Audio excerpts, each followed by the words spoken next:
Good morning, everyone. Good morning, everyone. Good morning. Thank you. Thank you. Thank you. Thank you all for coming. I hope you all learned something that will help you to become a good instructor today. So we have 3 events. The first one, the Dean and I will be mostly trying to give you some advice from our vast experience. So as I've indicated on the flyer that you would have seen going around, the Dean and I share between us 74 years of teaching experience at the University of Waterloo. Actually, I've only been here 4 years. But you'll notice the Dean is a very fine dresser, though Gregor is trying to outdo him. So the first thing I'd like to make sure that you understand is that please ask for advice and help. You don't have to do everything on your own. There's lots of experienced people here. They might not think to tell you things. Don't be afraid to ask. And make sure as you go through your first term of teaching, I know some of you have some experience at teaching, but don't be afraid to get some feedback, and we'll talk about the types of feedback that, I'm not doing this properly, am I? Can you hear me okay? Yes, there we go. Sorry, I was holding my mic because I have to pass it on, but anyways. All right. So the first person I'm going to call on is Monica Vesely from the Center for Teaching Excellence, because this is one of your areas that you could get help and resources from. Monica. Thank you, Cyntha. How shall I do this? Just hang on to this one and hang this one, sort of hold on to it. Okay. Yeah. I'm only here for one slide, so I'll keep it up here. So yes, as Cyntha said, my name is Monica Vesely, and my sort of mandate with the Centre is to do all things new faculty-ish. So all activities that are related to new faculty development, teaching development, fall under my purview. And so what you'll see here, that Cyntha's listed some things that are ideal resources for you. And the very first one is a teaching observation. And this is something that folks find really helpful. And this is done upon invitation from you as an instructor. We don't come in uninvited. We have a chat with you beforehand, what it is you're looking for in the observation. Is there something in particular you'd like us to focus on? Or do you want just a general overview of how we feel we experience the class and how it's going? The end result is that we produce a report. This is a confidential report that's for your eyes only. What you choose to do with it from there on in is entirely up to your discretion. But we do meet with you to discuss its content, what we put into it and why we put what we put into it, and get some discourse happening over that. It can be accompanied by a videotaping, just as we are having our session today videotaped. This can be arranged for your class as well. So this is something to consider. It's really often nice to do this on some sort of a regular interval if you're focusing on your teaching development. So perhaps your first term, you got a kind of baseline level of where things are, and then maybe a year out and maybe another 3 years out. That's often a nice way to use this as a development tool. Now, there are a couple of other tools that I want to mention that are not on the slide, and I promise I'll try to be brief. 2 of them that are really helpful based on feedback that we've received are the Instructional Skills Workshop, which is a very intense 24-hour type of event. The core of it is really similar to what you're going to be doing in your micro-teaching today, in the sense that you do a mini lesson, you get feedback, both from the facilitator and your peers.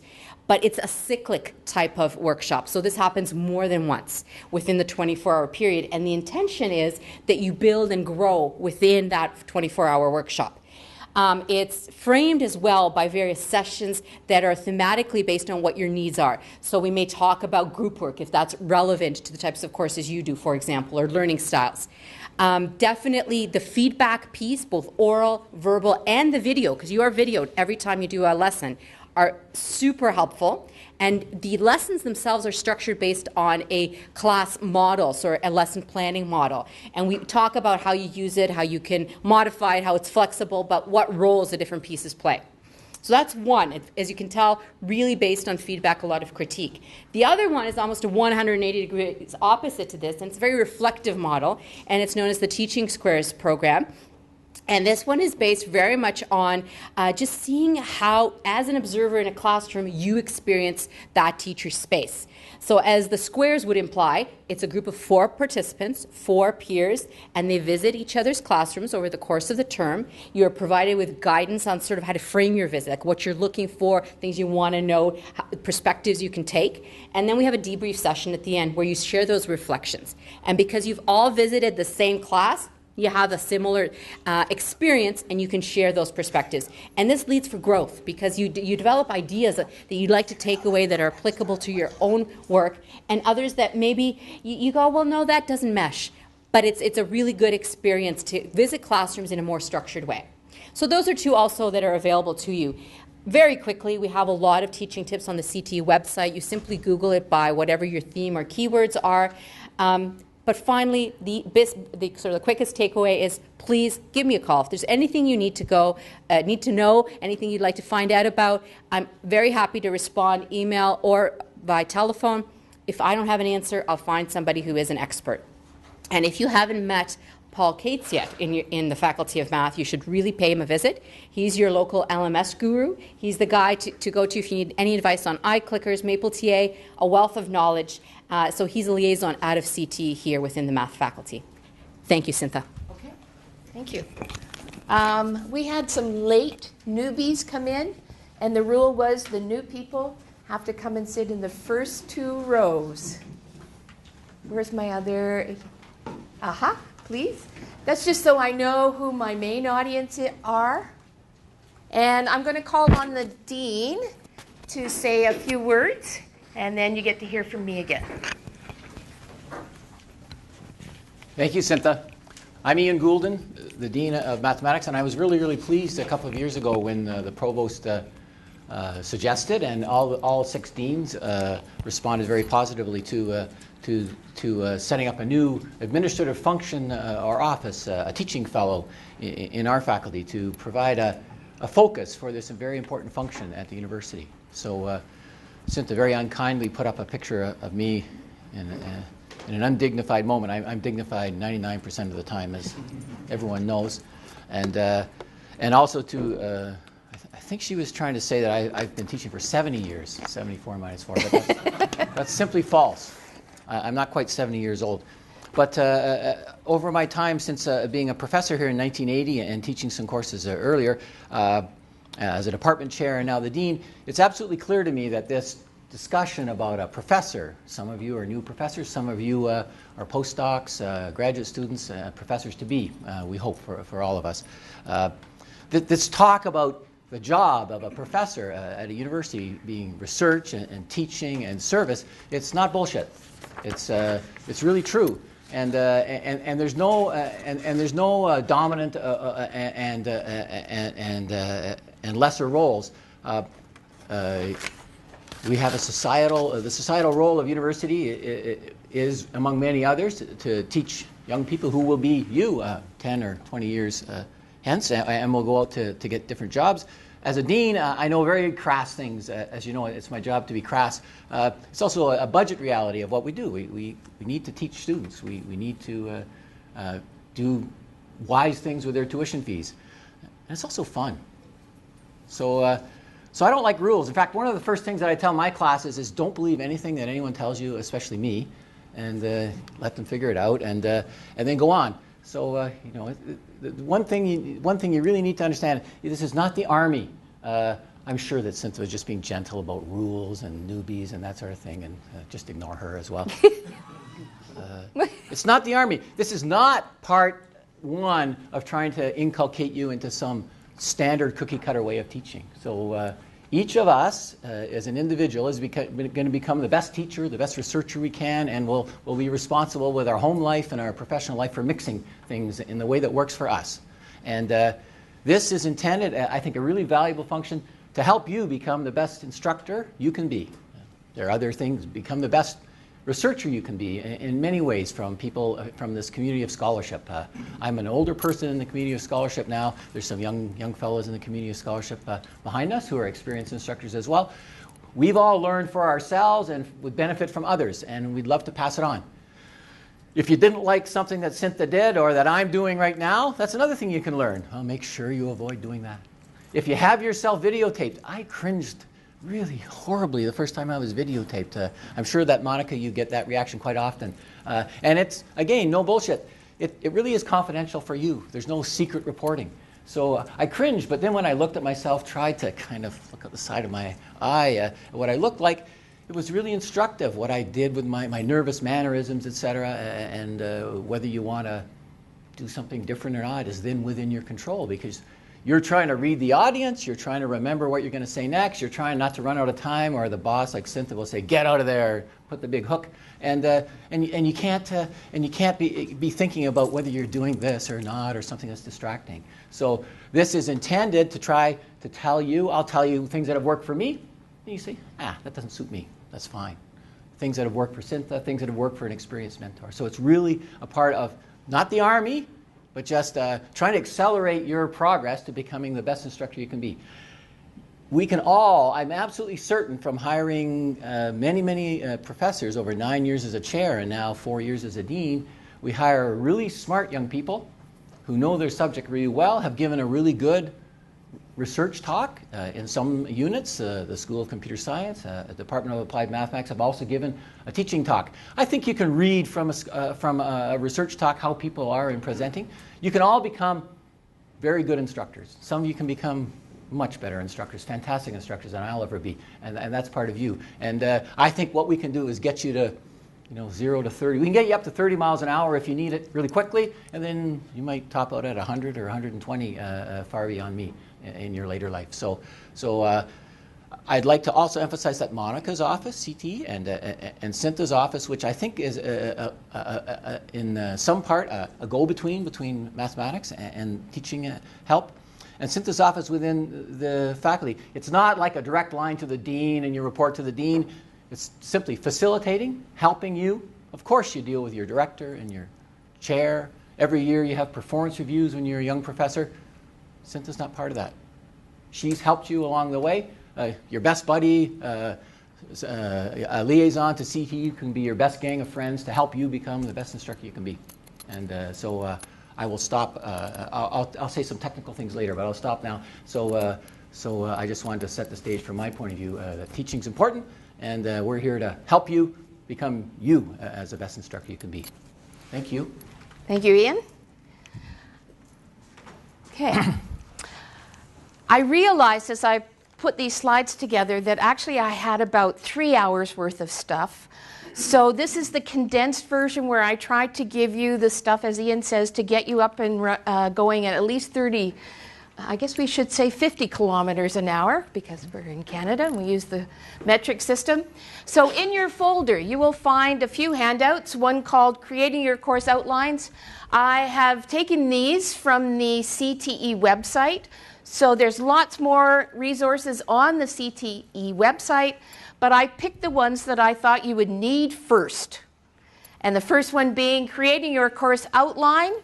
I'll say a little bit more about that. Surviving Your First Day. I know you're probably all nervous. Oddly enough, I don't get nervous anymore for my classes, but I do get nervous for something like this, because I don't know you guys, and I want things to go well. And I get nervous for this. I've been teaching as the, so I lied. I have been teaching more than 4 years, but I won't tell you how many. But anyways, I don't get quite as nervous for my classes now, but I do get nervous for something like this. Large classes, a number of you are teaching in large classes, some basic skills to survive that. At this term I'm teaching 50. Next term I'm teaching 250 students, so I'm going to have to adapt. So there are things you have to do differently in a large class, and the information in your folder might help you with some tips about making that happen. There are other resources, of course. Your department may have some online resources that you could speak to the chair. Certainly we do in the Department of Statistics and Natural Science have a very good document which is useful to our first-time instructors. If your department doesn't have one, tell them to get one. And The other place you can get information, the Mathematics Undergraduate Office on the 4th floor of MC, also have some guidelines. Have a look at that. Basic stuff like, what do I do about scheduling my exam? All the minutiae that I won't bore you with today that you can find by going to this link.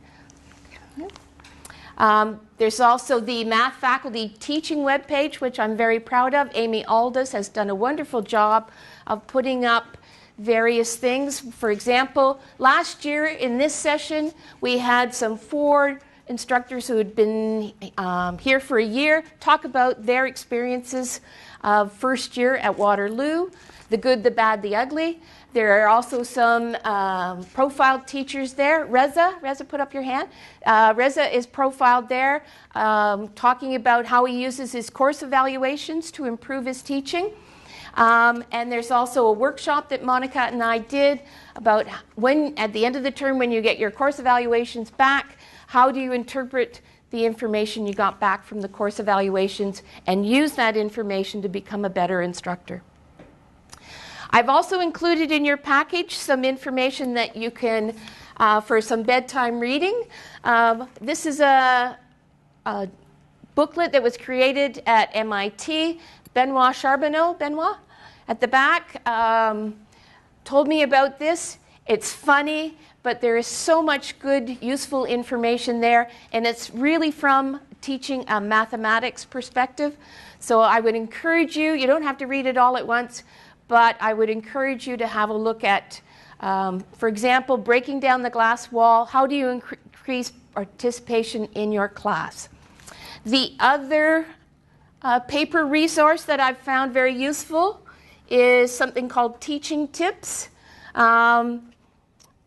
Yes, the one thing I would say, in order to become a good instructor, my best piece of advice is to become the teaching fellow, because I have to tell you that since becoming the teaching fellow, I have become a much better teacher. I've actually stopped to think about what I really do in the classroom and how to make it better. So I would encourage you to have a look at books like this. I know you're going to be extremely busy, but when you have a few minutes, pick it up, read a chapter. There's lots of very good information here. And I've tried to pick and choose from both these documents to give you some good advice to start your term. My first bit of advice is find yourself a teaching mentor.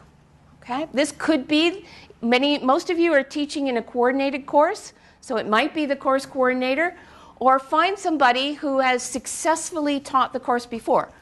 Now, how are you going to figure out who has done that successfully? Well, in fact, our course evaluations are available online, so you can go and look up the numerical summaries for anybody who's ever taught the course that you're teaching. Find out who was successful and have a chat with them.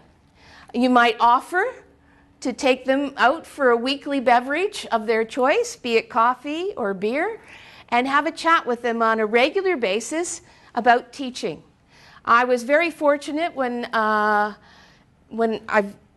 there are several of us who have just moved from St. Jerome's to the math faculty, and we had a hallway of 4, 5 people, 6 people, and what we often did was just stand in our hallway and talk about, oh my God, you won't believe what happened in class today. Oh yeah, I've had that happen. What did you do? And just talking about teaching. You talk about your research. Why not talk about teaching as well? Okay. Before you get to class, okay? So your course outline. If you're teaching on your own, then again, talk to somebody who's taught the course before. Don't reinvent the wheel. Find out what was on their course outline. There's some stuff that you have to include. So if you go to this link, it's stuff about academic integrity, accessibility, etc. But keep in mind, the course outline or the syllabus is a contract. What it should get across to the students is what is their responsibility and what is your responsibility as an instructor. It should include, in my opinion at least, a week-by-week schedule with clear references to the textbook or the course notes, whatever you're using. And why should you do that? because it sets a good impression. It lets the student know that you're well organized, you're well prepared, and you have a great vision for what the course is all about. It also forces you to think about, okay, what can I actually do in this class today? Our biggest problem is we try to stuff too much into a lecture. Doesn't work, okay? What if you're not creating the course outline? You're in a coordinated course, your course coordinator has created the course outline, and they don't have a week by week. Well, you could ask them, gee, you know, I'm teaching this course for the first time. It would help me if we had a week by week so I had a better idea of what we're all teaching together. What if the course coordinator says, well, no, I don't do that sort of thing? Then what you could do is at the end of the week, do an end of week summary. Okay, these were the ideas that we covered. This is what you should now be able to do. And then you could post that on the course website. Your students will love you. Students love when their instructors make summary. They make it clear what it is that the instructor wants them to know. If you're going to be a successful instructor, one of the things you have to do is to make connections. You have to know where your course sits relative to the prerequisites and the courses that come afterwards. I was lucky when I first started teaching, I'd done my undergrad here. And then I started with the first year courses, then I taught the second year courses, then I taught the third and the fourth year, so I knew what the students had seen in their previous courses. You might be suddenly teaching a fourth year course. You don't know what they learned in the previous courses, but you need to know, talk to the people who taught those courses before to find out what they were taught and at what level. Or ask the students. Now, what's a bad idea is to say, have you seen this before? Because what are the students going to say? No, I never saw this before. Okay? But what you might get them to answer more accurately if you give them a paper survey, and there's one in your folder that I've borrowed from an instructor in actuarial science. She teaches a fourth year / grad course. And so she lists a number of terms and whether the students are familiar with it, because she found that she would be teaching master's students that came from other universities, and she didn't know what they'd seen before. So by using this survey in the first class, she quickly learned what terms they were familiar with and what terms they weren't familiar with, and this helped her to decide what to teach in her new class. Coordinated courses. Oh, there's the dean there wearing another fine outfit. Coordinated courses. How many of you are teaching in coordinated courses? Yeah, most of you, according to my list that I created as well. So there's good things about a coordinated course. You already have a built-in group that you can talk to about this course. What's working for you? What's not working for you? You already have a course coordinator that you can talk to.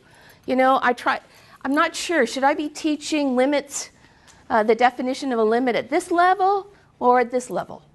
Okay? So that's the good part. The bad, of course, is you have to teach to a syllabus and a schedule that you didn't determine. Okay?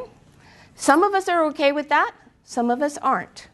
Okay? But however, the ugly is if the students figure that you're not teaching them what they need to know, what are they going to do?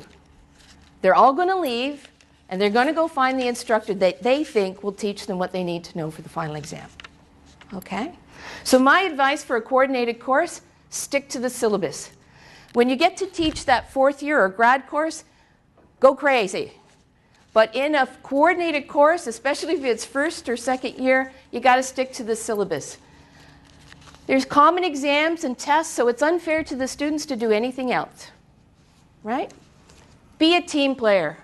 When your coordinator has done a midterm or final exam and asks for your feedback, make sure you give it, okay? All right, seeing is understanding.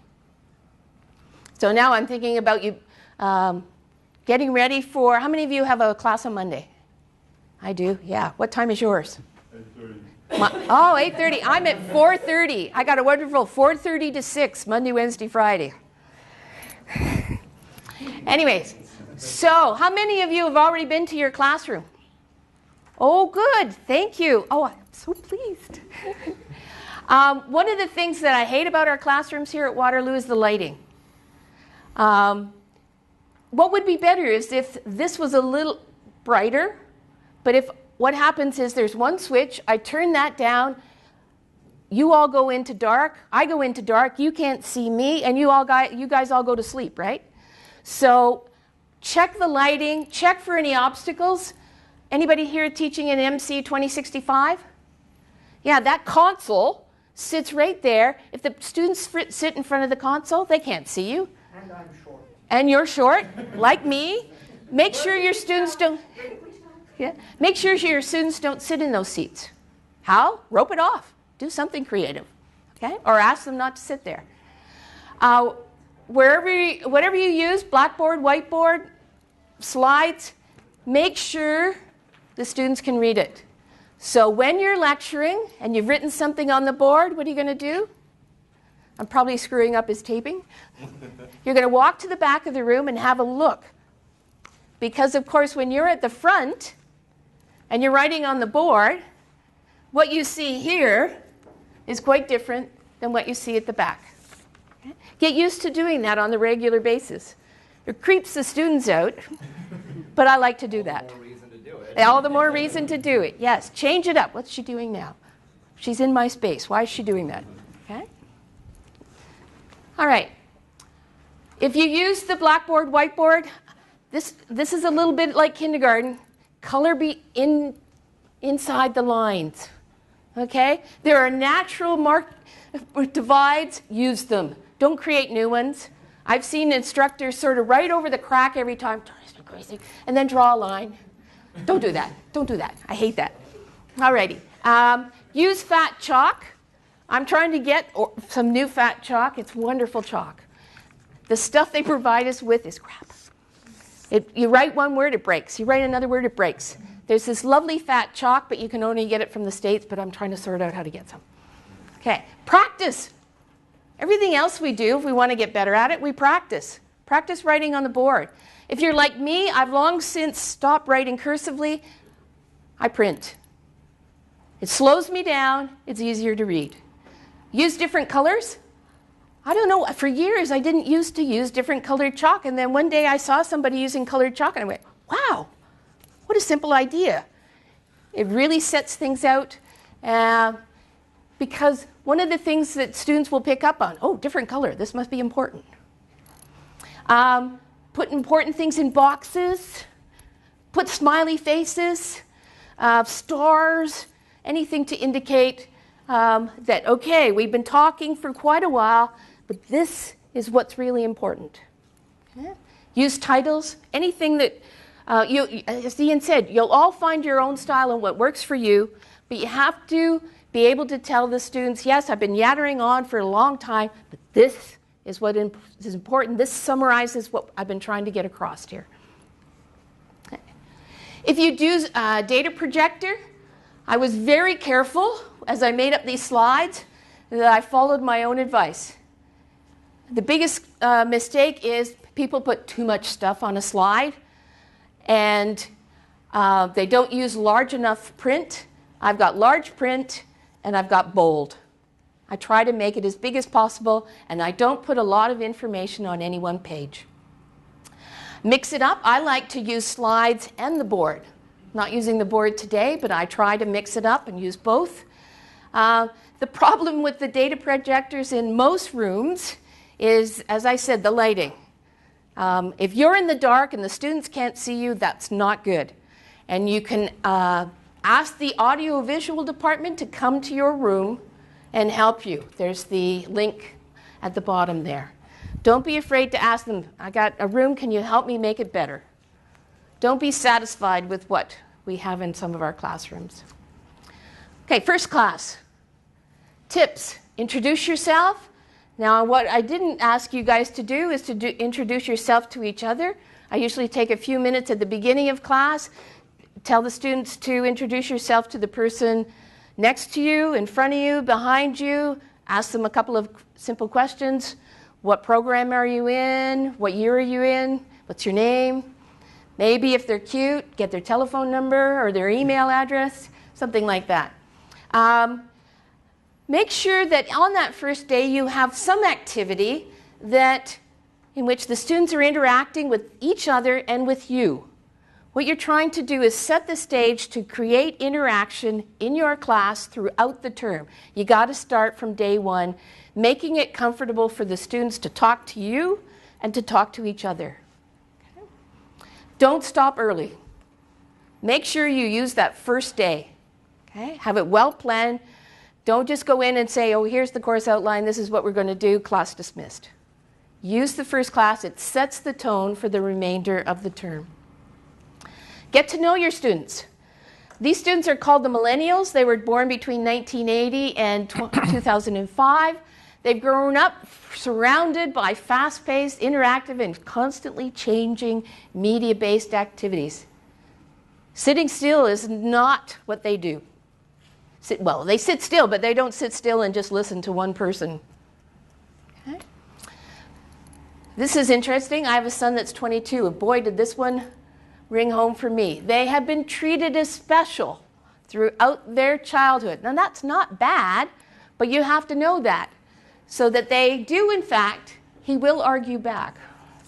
They have a strong sense of self and self-confidence. Okay? There's a list that's produced every year by a Beloit University. I'm hoping I'm saying that correctly. And a little bit to help you to get to know your students. There are 55. I picked my favorite 4. Since they binge watch their favorite TV shows, they might like to binge watch some video portions of your class. So you might think lots of instructors like to video their classes and then post them on the website. That's a possibility. Hong Kong has always been a part of China. There's always been TV designed to watch exclusively on the web.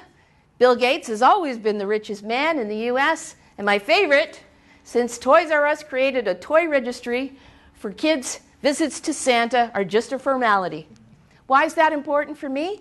That tells me my students, when they want to ask a question, are they going to come to my office? No, they're going to email me, aren't they? Or they're going to go to maybe a discussion forum for the course to ask a question. They won't naturally come to my office. Okay? They'll go online first. I'm calling on the dean now. This is...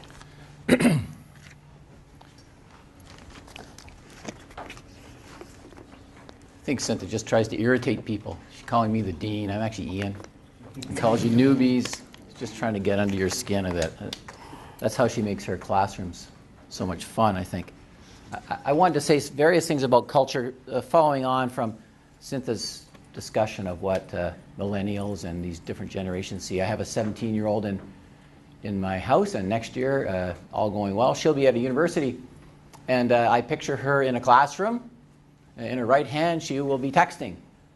And in her left hand, she'll be tweeting.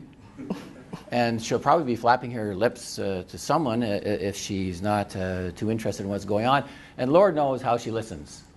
But in fact, even while I'm telling her the wonders of trigonometry for grade 11 mathematics, she did seem to get it.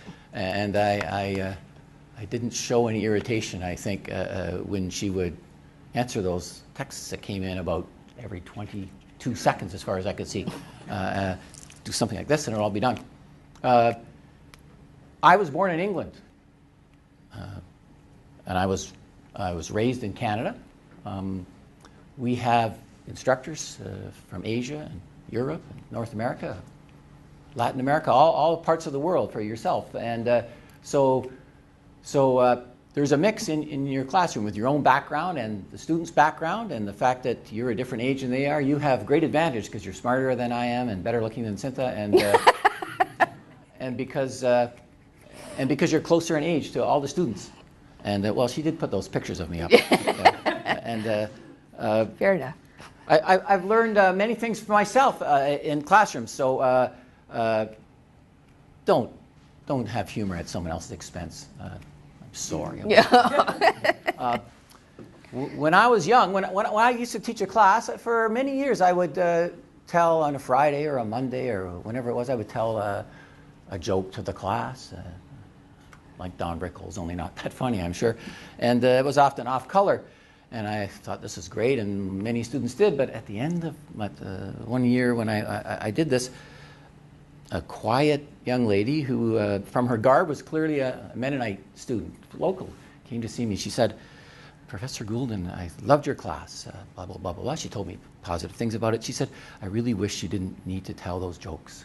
And I haven't done that since. I try to make sure, I always love my own jokes, as you can see, we all do. I try to make sure, with the exception of Cyntha, who's not in my classes, humor is never at anyone else's expense, at my own. But it's good to introduce that as an element.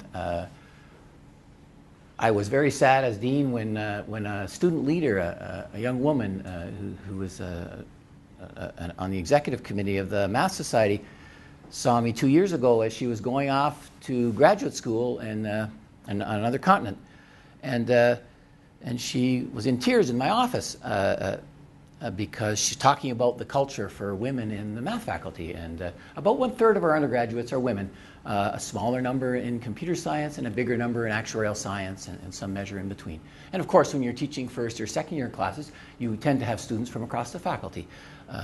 So it's not, from my point of view, a totally male-dominated place, but one has to think if one's a man instructor, a male instructor, or a woman, everyone in the class might be different. And she was talking about an instructor, and she really focused on this, and you couldn't erase it.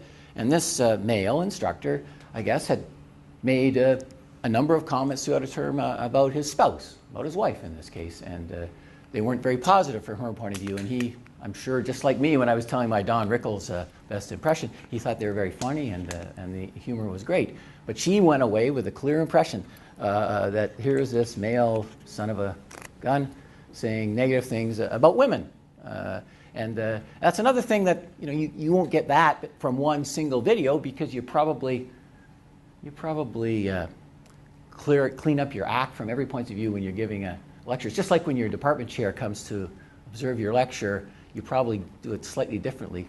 So you might even do that differently when you have yourself videotaped. So I think it's really useful to think about the impact of everything that we say and do. And it's very important. As Cyntha has pointed out, at least on our campus and in southwestern Ontario, we have a really big mix. You can see a mix. We have a mix in the room and a bigger mix in our undergraduate classrooms. And of course, you come from your own country of origin, your own culture, and there are people of different countries of origin and culture in the classroom. That's guaranteed. There are all kinds of things that may be different. Now I'm going to try this button. That's good. And Cyntha, of course, she put in this misspelling deliberately. One in some ethic groups, because it's a very clever pun that you should think about, because I don't want to be unkind about her, despite the fact that she had 4 pictures of me that are outrageously bad. What can you do? Just try to put yourself in other people's shoes. Talk to colleagues. I found it really interesting the first time that I had a woman graduate student from China whose verbal language wasn't very strong at all. And the interactions that we had were really wonderful for me. For me to talk to other colleagues, because it was somehow impolite to ask her directly, even though we got to know each other quite well, and I could do that. To talk to other colleagues who had appreciation from that was really, really helpful. And that's one of the wonderful things about our community of scholars. We have all sorts of people who can help you in all kinds of different ways. So there are various things about culture that we need to know, and I think that I think it's really good that Cyntha has focused on one handout. Benoit has suggested a professor at MIT, and I know him well, and he's regarded as a wonderful instructor. He's a huge, big, lumbering presence who really does well in his classrooms, I think, and it's really pragmatic. Also, Mikichi's teaching tips. We also all have to be aware that rooms can train you really quickly, right? So it doesn't matter where you're from or what your background is, what their background is. If they think that to please you they should nod and look wise, they'll be doing that in about 7 minutes. It won't take them until the second lecture. So you might think that the culture is all right. You've got to be careful about how people read you. But they're all thinking about you. And they don't want you to center them out. They don't want you to do things. They want you to be happy or go away, whatever they want you to do. So they'll smile when you think you made a joke, maybe. And they'll nod wisely when you look, how was that? Best explanation I ever gave. Oh, yes, sir. That's great. So you have to be aware of that. And that's the really helpful thing about talking to other people, getting some true read from someone who's in the classroom. I always go when I have a postdoctoral student or a PhD student teaching a class. I always go, when I was a department chair, new instructors, I always went to a class in the second or third week. Told them privately what I thought. And again, in the 10th week, I told them that ahead of time, whether they were the greatest instructor I ever saw in week 2 or just a disaster, whether they knew it or not. And because it helps to have someone else look at you, tell you what they see. Or you do it on the video if you can deal with the cringeworthiness of it. And I highly recommend that latter. In the classroom, come early, start on time, end on time, stay late. Okay, so it's your classroom. It's very hard to have it be your classroom, not like a dominant male thing that might be my thing, or Cyntha would have her own different shtick. If you come in late and there's 120 people waiting there, there's a kind of level of respect or how much you care about them. No matter what you say to them, the fact that you didn't set your schedule to get there belies anything that you can say. So you're there sort of in a business-like way. For myself, there's a previous instructor. You want to be respectful to them. There's a 10-minute gap is the local culture. If I have a previous instructor who's talking to their students and not erasing the boards and I'm using the boards, I politely erase the boards. Well, politely means I smile and I get two erasers in one hand and 2 in the other, and that's fine. Oh, no, just trying to help you. I see you're dealing with your students. Start on time, end on time, stay late. Well, again, obviously you don't want to intrude into the next lecturer, but you do want to make your students feel that you're available to them, whether it's in person. I like in person myself or online. And it's very hard if you schedule. The chairman wants to see you, chairperson, whoever it is in pure mathematics, a different gender, and in applied math. The chair wants to see you at 10:30. Oh, we'll have to run out at 10:19. You have to be careful about that. So scheduling things back to back is hard as well, whether you're across campus or on the next floor. And I think it's really worthwhile to think about that. In the classroom, most people, and I think when you give or have given a research presentation, perhaps your mentor has suggested to you, it goes over well, have an outline. Works well in microcosm in a class. It's supposed to be 50 minutes or 80 minutes in the local culture. Tell them where they're going, where they've been, etc., what you're going to do. Don't take too long doing it, but use it as a mnemonic device, a memory aid. Go back to it. If you're using, doesn't matter what technology you use, whiteboard, blackboard, mixing, all your slides are online. You're younger than I, and you typeset on the fly. It's your thing. You've got to make it work. Make it clear when class starts. Oh, class, I would like to start, then wait till they're quiet. So here's, for me, you can decide you don't want to do it because I look like an idiot. But don't say, oh, class, could you please stop talking? Oh, class, takes 3 minutes. All of a sudden at 10:33 and 30 seconds, you're able to start. Well, they just trained you that they're going to start when they want. And of course, that's my kind of male thing, and you can do it differently. But to me, this is what I do from the first class. I learned over nearly 40 years. I kind of make it a game to myself. I don't tell anyone else what the game is. The class is supposed to start at 9:30. And in the minute previous to that, I kind of stare at the clock and count it round.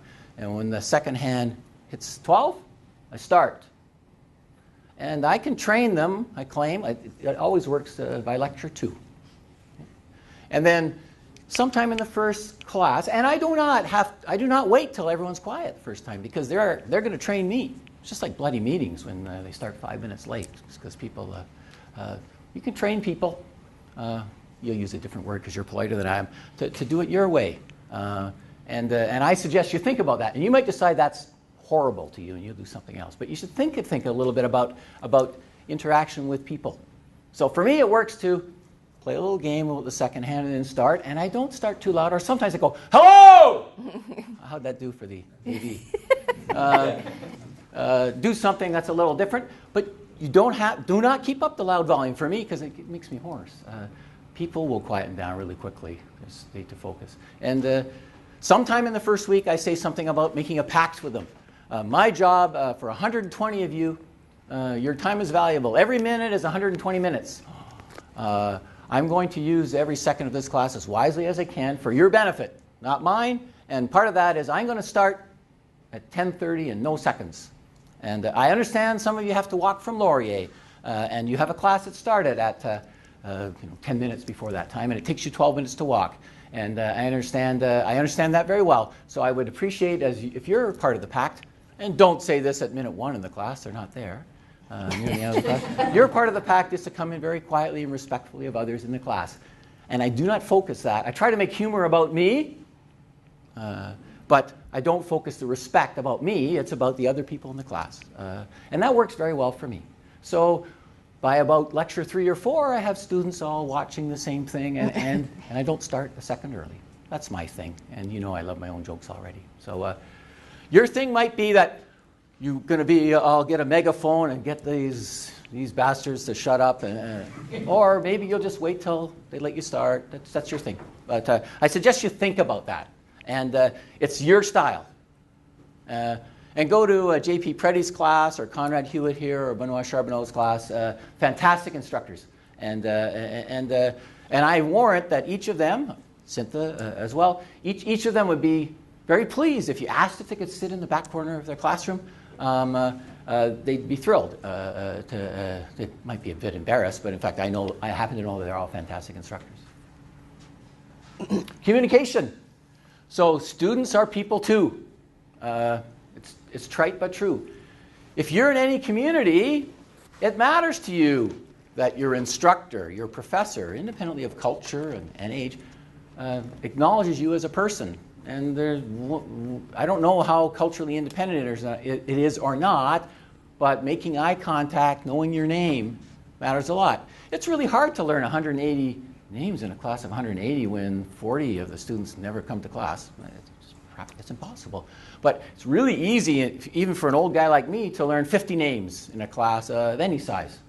I find it really hard work, but it works really well.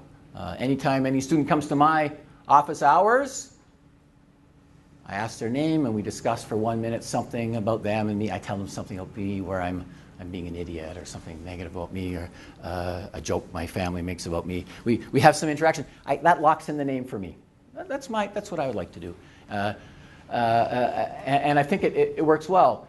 It really is not about a popularity contest. It's just about normal human interaction. And students in a big community of 6,500 undergrads, more than 200 professors, 120 support staff members, within a university of 30,000 people, they can easily feel themselves faceless, but almost all of them, by the end of their time here, hopefully will be able to talk about the individuals that made a difference for them.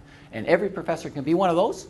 And you can't reach out to student number 180 who never came to your class. I know that. But I think it matters and it makes a difference. And we all have different ways. Some of us can't remember our own name, let alone someone else's. And so it all has to be what works for you. Again, if you try it, there's various tactics. I'll call them tactics. You can talk to experienced people because they've all gone through it. Interaction. If there's no interaction, it's hard.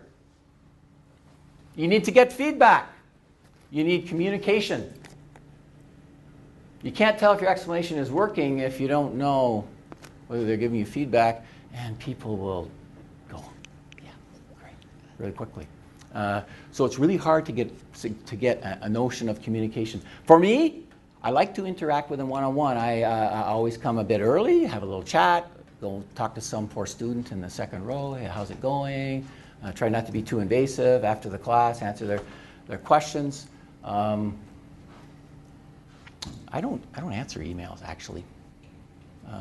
In less than 24 hours, if it's like on the eve of an assignment question, it's really something that I've had tutorials about and infinite office hours. And 2 a.m. on a Friday, they want to know something pretty basic about the assignment question that's due at noon. Frankly, I don't answer that. And then, because otherwise I get trained to stay up all night answering email questions. And that's an irresponsible dean, but I've got tenure. Whatever it is, I think you have to think about that as well. If someone's grandma has passed away and they're terribly worried about the midterm at 2 a.m., about the midterm at 9:30, I answer immediately when I get up. Whenever I get up, say, don't worry about it. When you get back to campus, come and see me, please. So we all have our own thing. Responding to student questions in class, welcome questions, excellent questions. So however you do it, it's very valuable to have some exchange with people. And so essentially, until you reach a really, really long part of the limit, no question's a bad question. I really believe that. You might get the odd jackass you think is just trying to run you around, and that's pretty easy to deal with. But mostly people have a great reluctance to ask a question. And if they ask a question, you say, please interact with me, and the first thing you say, I dealt with that last class, weren't you here? That's not going to cut it, because it may be true, it may be appropriate for that person, but it squashes everyone else in the room. Asking questions. Ask questions, prepare, give them time, count. Okay. So I think I'm much more conservative than Cyntha about asking questions. It's probably a male thing too. It's like starting the class. I'll be gall darned if those people are going to ignore me at the start of a class by week 2. That's my own thing. So I kind of think of how to get there without a confrontation. I'm also be gall darned if I was plaintively asked questions 2 or 3 times and get no answer, then they've trained me to ask questions out into the ether and get no answer. And so I'm very, very parsimonious with asking a question. If you don't fix up that someone's going to give you a certain answer, even the odd time I've got a few students to give me like their best joke answers times 3 from different parts of the classroom the first time. I think very carefully. You can see that I don't actually think about my contents of my lecture. I think about tactics of interacting with the class. It amuses me. I think it's also very important. So think about it. If you ask a question, be very careful about it the first time. Ask the right question, and if you're going to decide to have infinite patience, make it infinite. Do your thing. I think it's wonderful. If you can get people to answer, I remember a graduate class in statistics. I think Cyntha and I probably took the same one. In multivariate analysis, where the instructor just insisted on asking about the univariate case forever. Oh, it's a bell-shaped curve, it does this, etc. And then more complicated things. But absolutely insisted that we answer. It was very engaging and oftentimes embarrassing, but very good. So ask questions, react positively, anything positive. Turn it into something positive. Thank you for your question, whatever. Don't be patronizing. It's hard, isn't it? Maintaining attention.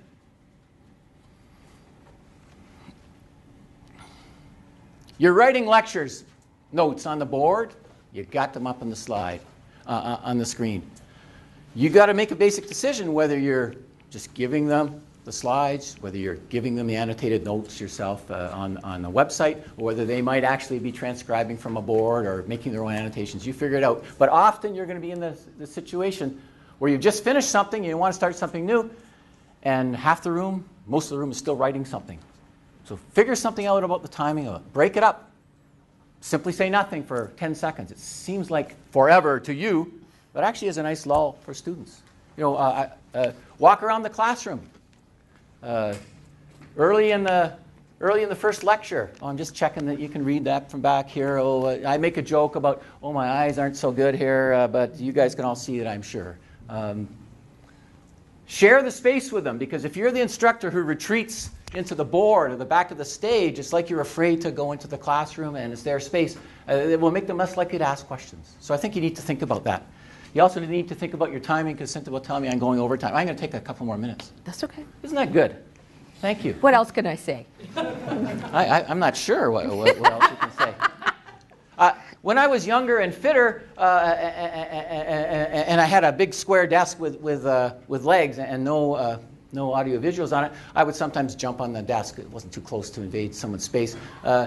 Change height, change side of classroom, walk around, take a lull, change the volume. If you have if you don't have all aspects of it being monotonous, I think it's really helpful. It will also silence those students who are chattering, etc., because They'll be watching what the hell you're doing. Of course, that can be distracting. I wanted to say 3 things as like tips that have worked for me, to summarize for me, and you should decide they won't work for you. You should decide they'd be great things to try.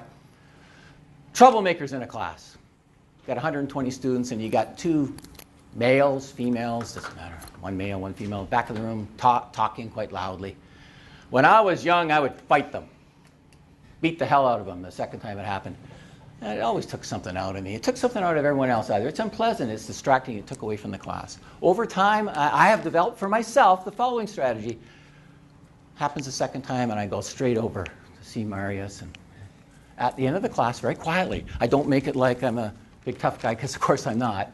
And I talk to the person and I say, I'd just like to talk to you about the fact that often during this lecture, you've been talking quite loudly. I can hear it really loudly at the front of the room. It's very distracting, and I really would like you not to be doing it. I'm here for you to do the best I can, and if you need to go and have a chat, you can just leave. That's fine. I don't care whether you're here or not. If you're here, I'd like you to be quietly here, and I'd appreciate it very much. That has worked every time. Now, I might be doing this, or I might be... I think I'm not earnestly imploring them, but it has worked every time. I've had 2 or 3 students tell me, even on the stage at graduation in one case, or after 3 years later, in first year calculus, they really appreciated that I'd done that. So I don't go and say, I'm tougher than you, or you're a bad person.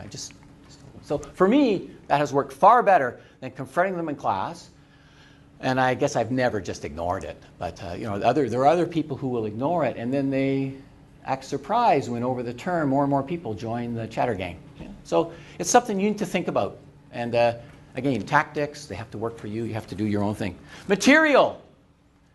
It's surprising when I'm telling students my best proof of a theorem to find out later, it was surprising when I was young, that actually half the people in the classroom didn't understand the statement of the theorem.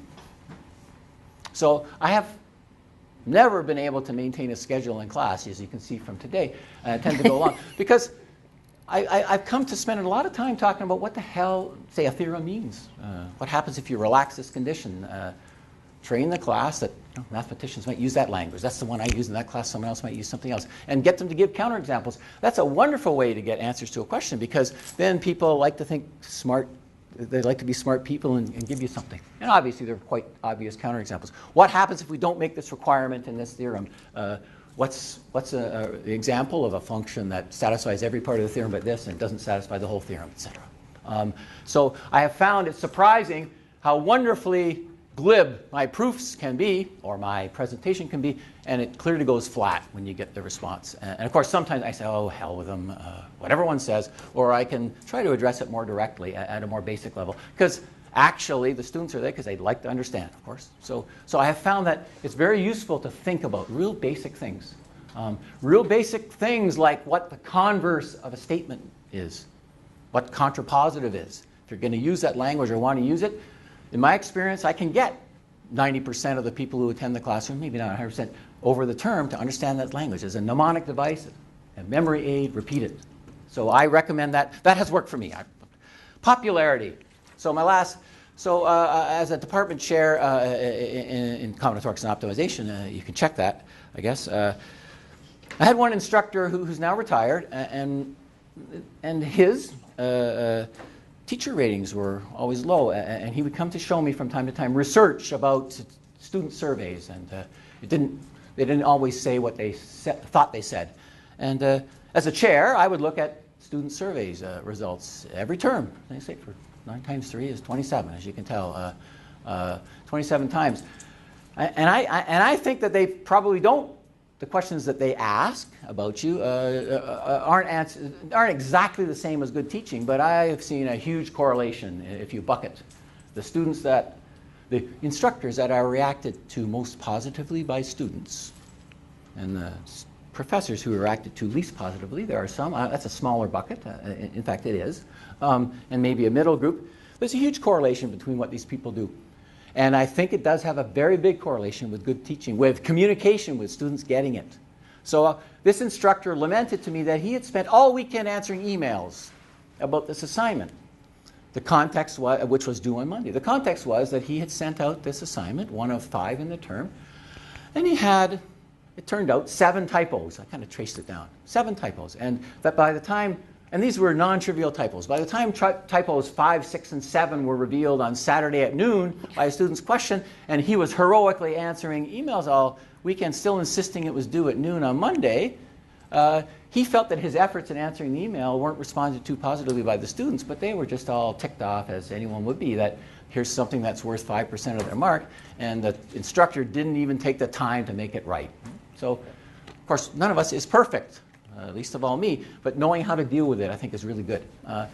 He was also a person, I observed him in 9 years, well, more than that, 25 years of department meetings. No one ever agreed with anything he said as he first uttered it, ever. Because he had this slightly awkward way of interacting with people, even his peers who knew him for 25 years. And yet he couldn't see that of himself. The students simply found him imprecise, and they would like precision and reliability.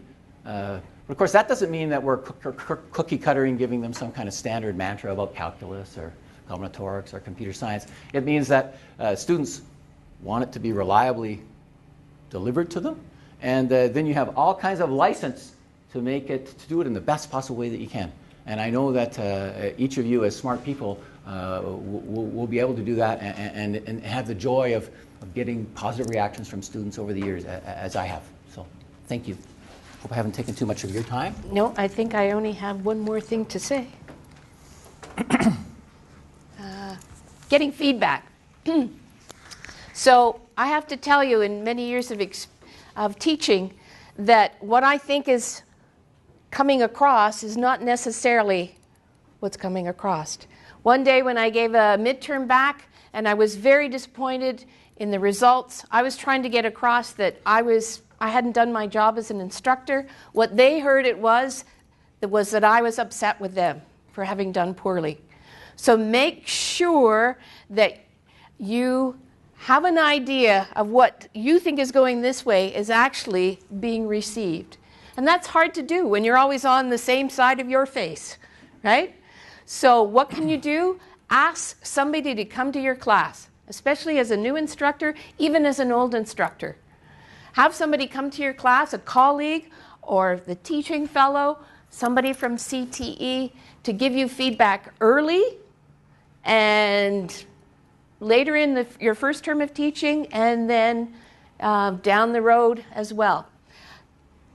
Do a midterm evaluation. Simple thing to do. It's 4 simple questions. You can do it on a piece of paper, hand it out. It takes about 5 minutes. Ask your class, one thing you think I should keep doing. Keep sending those weekly summaries of what we've done. Okay? There's a copy of this in your folder as well. What do you think I should stop doing? The one comment I got was, stop wearing pink.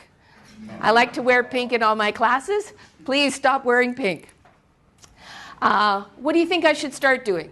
Often this is, as I said, I use slides and the board. Stop using slides. Well, and then the last one, how do you think the class is going?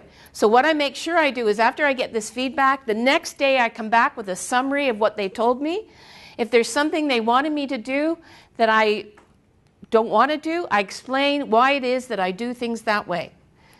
And thank them for their input. Tell them, oh yes, I've heard that you've said this, and the way I'm going to address that issue is to do this from now on. Okay? But do that early. So I'm suggesting a midterm course evaluation, probably around week 4 or 5.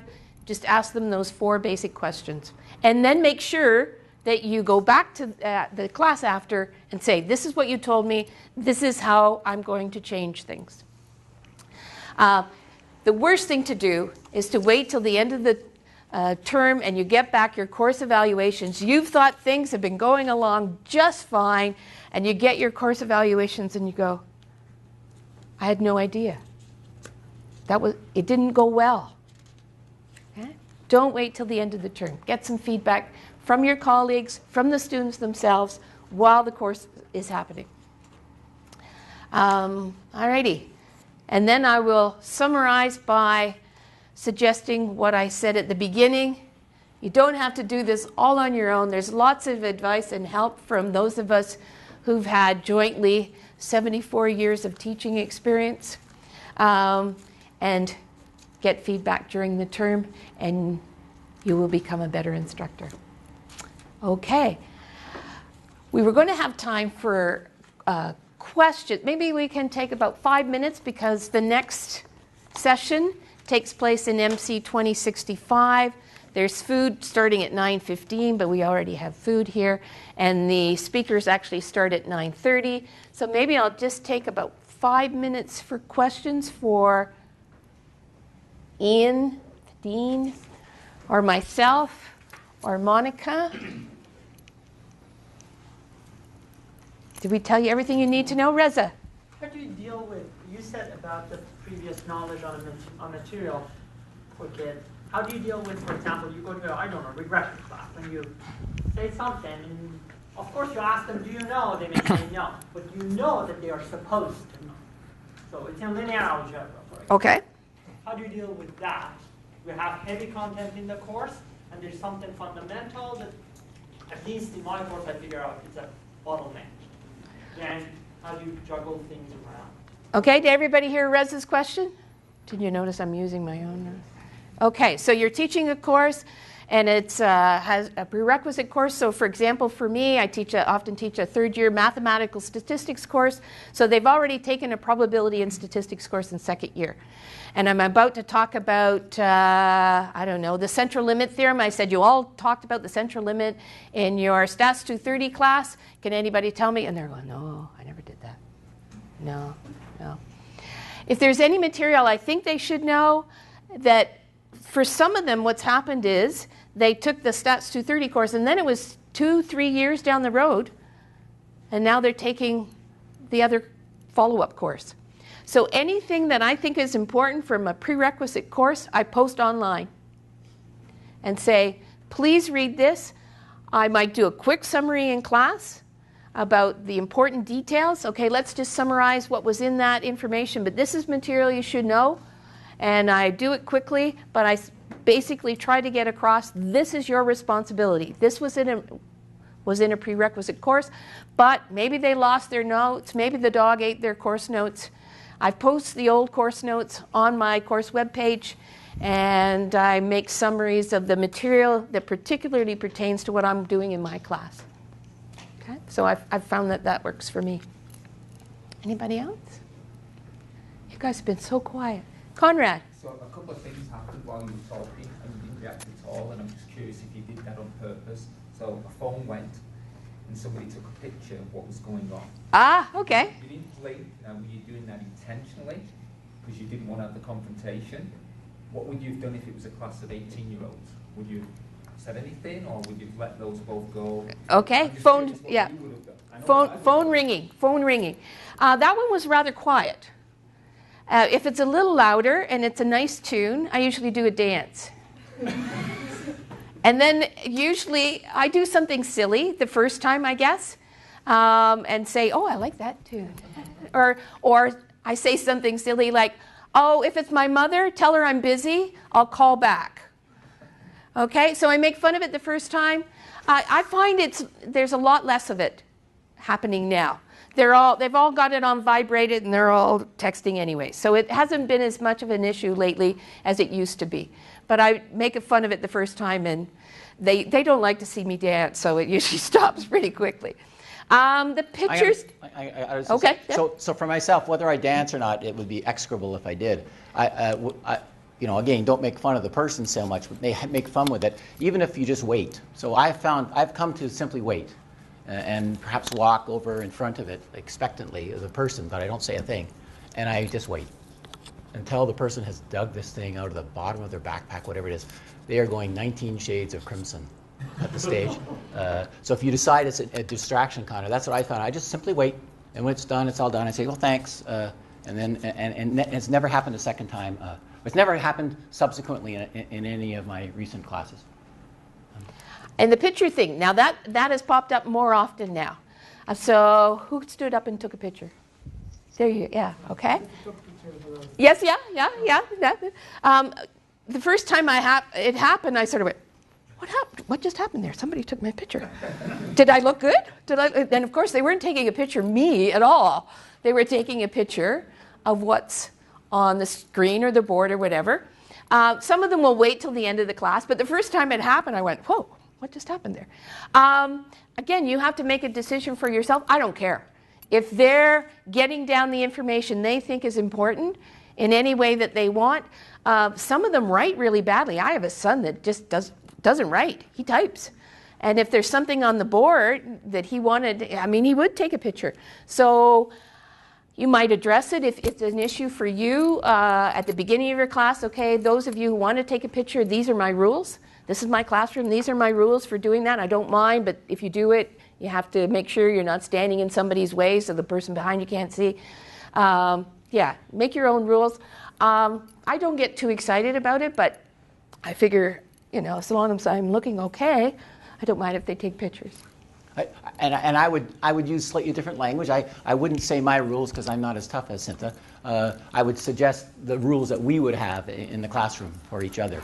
But you know, that's a minor thing. But whatever you have and can follow through consistently on. I know you have your own wise ways, Conrad. But if we push that one step further, what if the video is it? And what if that video may appear on YouTube without your permission? Yeah, if you think they're making a video, then I would. I haven't had it happen, but if you think they're if you suddenly see somebody doing a video of a whole class, and they haven't had your permission ahead of time, then I think it's quite within your purview to say to them, you know, why are you making the video? Is it an accessibility issue? I need to know why you're doing this. But most of them, if they're going to post it on YouTube, they're not, that you can't see that they're doing it. But often it's the student for accessibility issues. The way they learn is to tape the lecture and then they go watch it again and again and again, and that helps them learn. And then I have no problem with it. But yeah, the ones where they're trying to get you to do something silly and then post it, you probably can't see them doing it. But. All right, well, I think I should send you all down to our next session, which is MC 2065. Thank you for your attention, and we'll see you down there.